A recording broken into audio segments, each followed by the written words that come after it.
Y entonces arranco, señor presidente, por decir que esta presentación que voy a hacer hoy es la continuación de un debate que ya habíamos hecho sobre el río Bogotá, señora secretaria, que seguramente usted recuerda. Hace unas semanas tuvimos ese debate sobre el río Bogotá y hablábamos de algo que creo yo que es bien importante, y es que no podemos entender estos cuerpos de agua como asuntos individuales, sino que hacen parte de un sistema hídrico de la ciudad. Y la basura que se tira en la cabecera del río pues termina contaminando todos los kilómetros que recorre, y ahí es donde está el problema. Tenemos que ir al lugar en donde nace el problema, que aquí son las cabeceras de estos cuerpos. Y aquí vemos que en el pasado debate mencionamos tuvimos unos planteamientos basados en el trabajo del profesor Luis Alejandro Camacho de la Universidad de los Andes, que tiene unos estudios muy interesantes. Y llegamos a las siguientes conclusiones que voy a recordar aquí. Primero, es necesario un tratamiento biológico para la cuenca alta del río Bogotá, debido a la presencia de curtiembres y de industrias que llevan a cabo unos vertimientos sobre los cuerpos de agua que son altamente contaminantes. Se dijo también que debemos llevar a cabo una implementación de los planes de saneamiento y manejo de vertimientos con el fin de mantener el río en condiciones aerobias. Y ojo con esta palabra, concejal Celio, y para quienes nos vean en redes sociales que probablemente no sepan qué es aerobio, pues quiere decir que no hay aire, que está muerto. Y esa es la palabra, ya que está tan de moda eso de las fuerzas de la vida y de las fuerzas de la muerte. Pues aquí, señora secretaria, no podemos permitir que el río llegue muerto. No podemos permitir que esos ríos lleguen a esas condiciones anaerobias donde ya están pues básicamente muertos. También señalamos que es necesario, de acuerdo con los estudios presentados, un tratamiento terciario en la Petare Salitre. Y bueno, ya que en la actualidad solo tenemos tratamiento primario y secundario, pues hay que avanzar hacia el terciario. Y adicionalmente, y esto es un problema que ya se mencionó antes, concejal Celio, las conexiones cerradas pues son un problema gigantesco.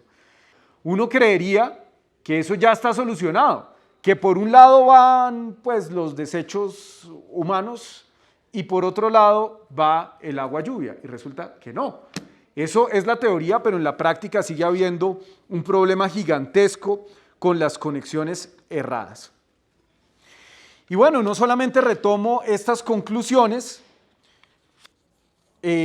para darle continuidad al debate anterior, sino pues porque son factores que deberían haberse incluido, señora secretaria, en el POT.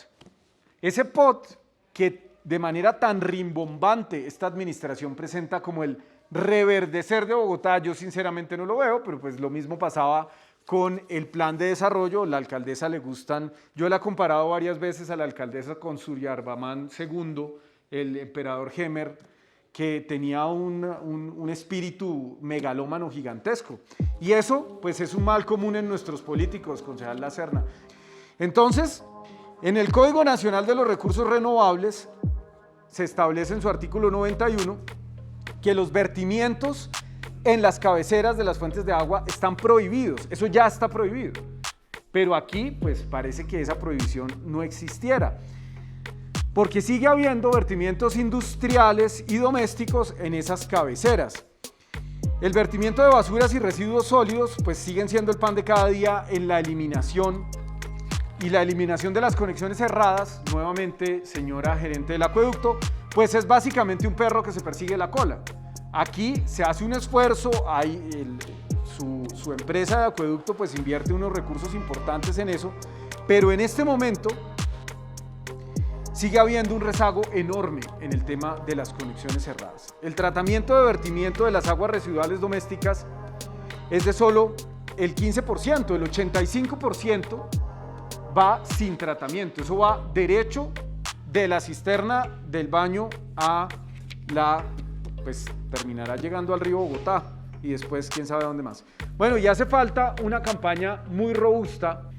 Si yo prendo la cámara, de pronto aparece Claudia López. Es una cosa, pero impresionante cómo pantallea esta administración. Y eso nos cuesta a todos los bogotanos. La señora alcaldesa sale mañana, tarde y noche en los medios de comunicación. Abre uno un paquete de platanitos y aparece Claudia López. Es omnipresente la alcaldesa de Bogotá. Pero esas campañas, concejal Bastidas, son para darse bombo ella misma. Lo que tanto criticamos en la alcaldía anterior, las alcaldías anteriores, tanto que se criticó en las alcaldías anteriores, y ahora pues algunos colegas no dicen absolutamente nada. Calladitos, ordenaditos, no solamente con el voto, sino con la lengua también. Y entonces, ¿por qué no utilizar parte de esos ingentes recursos de pauta en hacer campañas que sirvan para algo, como por ejemplo, hacerle entender a los bogotanos la importancia de no botar papel higiénico en el inodoro o de tirar el aceite usado de cocina en el sifón? Eso genera unos problemas enormes, porque uno puede pensar, pero es que son unas gotitas de aceite, eso es un chorrito de aceite. Cuando usted lo multiplica por una mole como Bogotá, donde viven millones de personas, pues es terrible. Y asimismo sucede con la basura que se arroja en las calles, que también pueden terminar contaminando los cuerpos de agua. Aquí hago un llamado especial a los que fuman tabaco, porque tiene colillas. Esto no es un problema para los que fuman peche, pero las colillas de cigarrillo son altamente contaminantes. Entonces, o cambian el peche o buscan en dónde depositar esa colilla. El piel roja, sí, concejal Álvaro Acevedo, es el piel roja, es el nombre coloquial con el que se conoce el piel roja. Hay distintos tipos de peche, pero a eso no nos vamos a referir aquí. Las personas tienen esas prácticas y quizás algunos sin darse cuenta, pues están haciéndole un daño enorme al medio ambiente de la ciudad. Y en las respuestas de la administración, pues encontramos que la empresa de acueductos señala que los principales tensionantes de los ríos y canales y quebradas del distrito son la presencia de residuos sólidos ordinarios de construcción y demolición, uso inadecuado de suelo, entrega de aguas residuales a los cuerpos de agua mediante conexiones cerradas, lo que mencionaba anteriormente. Está identificado el problema, sabemos que las conexiones cerradas son un problema enorme y pues hasta ahora creo que no ha sido esta administración suficientemente insistente en solucionar ese problema. En el tema de la construcción y la demolición, así fue como llenaron, concejal Celio, toda la sabana, echando tierra, residuos de demoliciones, residuos de construcciones con los que se sepultaron muy buena parte de los humedales de Bogotá para darle paso a la construcción de vivienda. Y el distrito históricamente ha sido incapaz de tomar decisiones de fondo. Esto no es una decisión no nos acompaña en este momento la concejal Susana, que hizo parte, estuvo alguna vez aquí sentada en su puesto, señora secretaria. Esto ha sido histórico. Históricamente, el distrito no ha tomado decisiones de fondo para solucionar los problemas de los que hablamos en este debate. Y entonces, pues la administración habla del retiro de los residuos sólidos, de los cauces, del retiro de las plantas herbáceas invasoras. Y si bien tiene un programa de identificación y corrección de conexiones cerradas, señora gerente, pues estas actividades, si bien son importantes, en mi opinión resultan insuficientes y espero que trabajen en los 2 años que todavía le quedan a esta administración, que parecen infinitos, en eso. Bueno, y voy a mostrarles unas gráficas del trabajo del doctor Camacho Botero, que ojalá algún día nos pudiera acompañar aquí para escucharlo. Siempre hace falta que este consejo escuche a expertos de la academia. Aquí en esta gráfica que vemos, que va del 0 al 10, voy a explicarla rápidamente. Tenemos el río Fucha, el río Salitre. El 2 es el punto de hipoxia. El 2 es el punto de la muerte. Del 2 para arriba está la vida y del 2 para abajo está la muerte, como diría un candidato presidencial. Entonces aquí vemos, por ejemplo, cómo en el río Salitre, en el kilómetro 2 empieza la caída. Y cuando llega al kilómetro, un poco más del kilómetro 5, pues ya listo, el río está muerto. Lo mismo sucede en el río Tunjuelo y en el río Torca, donde, por ejemplo, vemos en el río Torca una caída absolutamente dramática entre el kilómetro 1 y el kilómetro 2. Señora secretaria, Yo no recuerdo exactamente, no le puedo decir, yo le puedo decir dónde nace el río Bicachá, que nace en esa cuenca del Abra del Bicachá entre Monserrate y Guadalupe, pero no le podría decir exactamente en dónde nace el río Torca. Pero en el kilómetro 1,5 muere, pero es estrepitosa la caída. En estas modelaciones hidráulicas que lleva a cabo en su estudio el profesor Camacho Botero, pues queda en evidencia que esos ríos llegan anaerobios, sin oxígeno al río Bogotá, y esa planta canoas que nos ha costado, Dios, que nos ha costado tanto sufrimiento a los bogotanos, ojalá algún día hiciéramos unos debates específicamente sobre la planta canoas, esos son muy interesantes, porque ahí aparecen muchos interesados, pero nos tocaría cambiarle la planta canoas el nombre, concejal Argote, le podemos poner la planta Lázaro, porque hay que revivir los muertos. Y sería mucho mejor, en lugar de ponernos a revivir muertos, pues tratar de evitar que los ríos lleguen en esas condiciones. Y finalmente voy a referirme a un tema, concejal Celio con su venia, que tiene que ver con el plan de ordenamiento territorial, porque estamos todos hoy en modo POT. Tenemos una gigantesca preocupación, señora secretaria, por la cuenca del río Tunjuelo, donde además quiero celebrar la organización de la comunidad.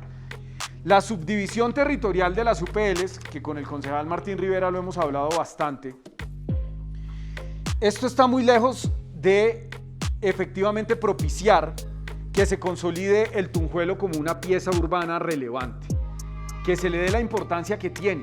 Y uno no entiende por qué, si la comunidad está organizada, si sabemos cuál es la importancia para el ecosistema de la cuenca del río Tunjuelo, pues lo cogen y lo dividen. Pues divide y reinarás. Ese río y su cuenca deberían ser reconocidos, al menos en unos tramos, caracterizados como piezas consolidadas y definidas con un propósito ambiental serio, que debería estar en el POT, pero no está, concejal Celio. Como tantas otras cosas, eso no está en el POT. Esas comunidades establecidas alrededor de ese cuerpo híbrido tampoco es que sean correctamente reconocidas, ni ellas ni sus identidades, y pues bueno, esto es lamentable. Y termino hablando de un copy-paste, concejal Celio, perdóneme por el anglicismo, un control-C, control-V, copiar, pegar. En la ley del menor esfuerzo, no nos acompaña hoy la secretaria, pues hizo un control-C, control-V gigantesco en el concepto técnico 08365 del 2019. Entonces, coge la Secretaría Distrital de Ambiente, este concepto suyo, bueno, este no es suyo, secretaria, este es de la administración anterior, este es del 2019, y con base en ese concepto técnico, repito, 08365, para que lo anote, señora secretaria, en el anexo, con eso justifican Lagos del Tunjuelo, que sigue siendo Lagos de Tunjuelo. Así la señora alcaldesa le cambia el nombre y ahora le diga Reverdecer del Sur. Probablemente después le vuelva a cambiar el nombre y le ponga Reverdecer Incluyente y Cuidador del Sur, porque para lo único que sí es imbatible esta administración es para poner nombres. Entonces, ¿cómo así que ni siquiera desarrollan en la formulación del POT pues una sustentación seria para ese tal Reverdecer del Sur, sino que simplemente cogen un concepto técnico de la alcaldía de Peñalosa y literalmente lo copian y lo pegan, señora secretaria, coma por coma?